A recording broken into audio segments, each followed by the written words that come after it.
Jangan sampai gara-gara Anda menyelesaikan skripsi, tapi hubungan antar manusia, antara mahasiswa dengan dosen, dengan gurunya, itu berantakan.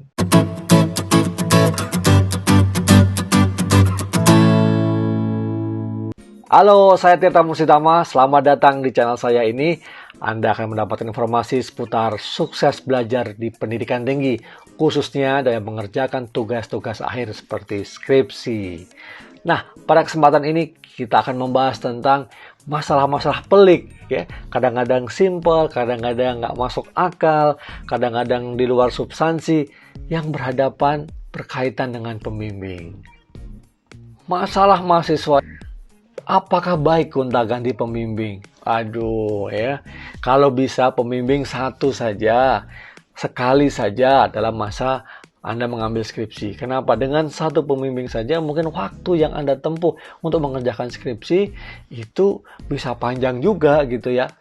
Syukur-syukur kalau bisa selesai 1 semester atau maksimal 2 semester ya. Bayangkan kalau Anda harus gonta-ganti pembimbing. Gonta-ganti. Kalau cukup mau itu ganti sekali ya. Nah, kalaupun itu tidak cocok atau itu ada masalah-masalah lain. Nah, sekali lagi dicari apa penyebab Anda harus ganti pembimbing. Bisa saja pertama secara substansi pembimbing itu tidak mumpuni gitu ya. Tapi kadang ini jarang terjadi karena jurusan atau program studi menunjuk pembimbing itu pasti sudah berdasarkan pertimbangan-pertimbangan yang matang dengan topik yang ada sesuai dengan keahlian dari pembimbing itu. Ya, jadi sebenarnya tidak ada alasan harus ganti pembimbing. Kedua, misalnya alasannya adalah non teknis, Anda merasa nggak nyaman dengan pembimbing mungkin mencari dalam tanda kutip alasan sehingga Anda tidak nyaman, Anda tidak bisa menyelesaikan progres atau perkembangan dari skripsinya tidak maju-maju ya, arahannya nggak jelas kiri kanan. Nah, kalau itu terjadi, ya Anda bisa minta dengan jurusan agar diselesaikan atau mencari advice yang bagus. Sarannya apa gitu ya. Kalau terpaksa harus ganti, Anda harus memikirkan juga kemungkinan terjadi perlambatan penyelesaian skripsi. Yang berikutnya adalah memastikan pembimbing pengganti tersebut memang sudah disetujui juga oleh jurusan dan Anda memastikan kira-kira dengan pembimbing yang berikutnya ini, yang baru ini, Anda selesai dengan baik. Dan juga masalah-masalah yang tadinya timbul di pembimbing yang sebelumnya itu terselesaikan di pembimbing yang baru ini. Selain itu yang paling penting juga, yang tidak kalah pentingnya adalah hubungan Anda dengan pembimbing yang lama itu tetap terjalin dengan baik. Jangan sampai gara-gara Anda menyelesaikan skripsi tapi hubungan antar manusia, antara mahasiswa dengan dosen, dengan gurunya itu berantakan. Ya. Jangan sampai seperti itu. Karena kalau bisa guru-guru itu kita hormati, pembimbing-pembimbing itu selalu kita doakan, ya kita letakkan pada posisi yang mulia. Masalah berkaitan pembimbingan skripsi adalah pembimbing 1 dan 2 tidak akur. Nah, bagaimana mengatasinya? Nah, seringkali untuk beberapa kampus pembimbing skripsi itu lebih dari 1 ya, pembimbing 1 dan 2. Nah, kalau itu terjadi, yang pertama harus kita lihat dulu adalah posisi dan peran dari pembimbing. Biasanya bila ada 2 pembimbing, jurusan atau prodi sudah menetapkan perbedaan peran dan posisi dari pembimbing.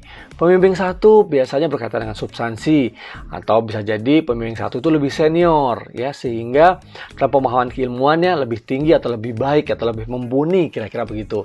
Sedangkan pembimbing kedua itu melengkapi. Biasanya kesepakatannya berkaitan dengan mengawal dari aspek-aspek teknis ya, apakah itu format, layout, bahasa, dan lain-lain. Walaupun tidak menutup kemungkinan pembimbing 2 juga bisa memberikan masukan-masukan secara substantif. Nah, atau yang seringkali memang dua-duanya ini tandem sebenarnya, sinergis, saling mengisi gitu keahliannya. Ya, mungkin secara umum keahlian bidang ilmunya sama ya, tetapi yang pembimbing 1 itu mungkin lebih general atau lebih umum gitu ya.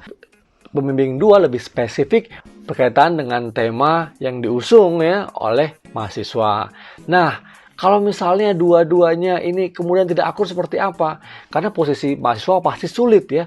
Karena pasti mahasiswa melayani pembimbing 1 maupun 2. Nah, kalau pembagian peran tadi jelas, dari awal sebaiknya Anda sampaikan dengan baik-baik ketika proses pembimbingan skripsi itu mau berjalan.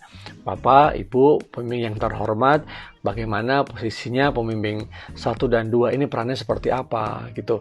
Nah, sebenarnya kalau tidak terjadi masalah, tidak terjadi dispute antara pembimbing 1 dan pembimbing 2, itu pasti aman-aman saja. Tapi kalau ini terjadi masalah, biasanya pembimbing 1 bisa mengambil peran memutuskan. Nah, ini kecenderungan utama atau praktek-praktek yang terjadi. Biasanya pembimbing utama itu berkaitan dengan hierarki juga, ya, pembimbing 1, pembimbing 2, atau dikatakan pembimbing utama ini adalah pembimbing pembantu. Ya, kalau dalam pembimbingan disertasi misalnya ada promotor dan co-promotor, ya jelas ya, kalau promotor memang pembimbing utama, sedangkan co-promotor adalah membantu promotor. Artinya apapun yang diputuskan oleh promotor harus diikuti oleh co-promotor. Nah, demikian juga ya, saya analogikan di sini pembimbing 1 bisa memainkan peran seperti itu. Ada kesepakatan yang baik antara pembimbing 1 dan pembimbing 2 juga. Nah, dorongkan itu agar terjadi ya, sehingga proses pembimbingan bisa berjalan lancar antara pembimbing 1, pembimbing 2 dan mahasiswa. Sehingga mahasiswa tidak bingung. Karena saya bisa sangat memahami mahasiswa pasti akan khawatir akan terombang-ambing karena mungkin sungkan dengan pembimbing 1 atau sungkan juga dengan pembimbing 2. Yang lebih rumit lagi, misalnya pembimbing 1 itu mungkin lebih muda, lebih junior, ya. Pembimbing 2 mungkin kalau itu lebih senior, ya.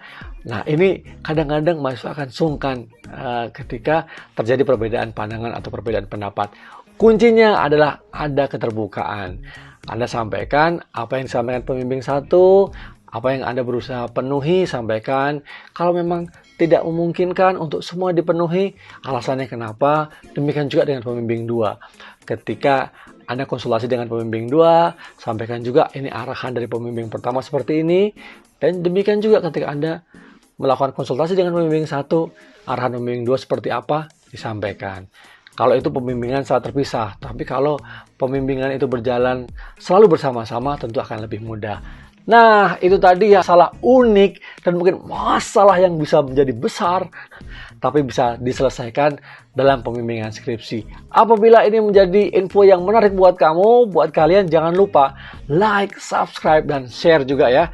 Ingat, lihat video-video saya selanjutnya berkaitan dengan hubungan dengan pembimbing, maupun berkaitan dengan sidang-sidang skripsi, maupun tata cara tips-tips membuat skripsi agar Anda lulus tepat waktu dan sukses. Baik, sampai ketemu lagi di video-video berikutnya. Sukses buat kalian para pejuang skripsi. Bye!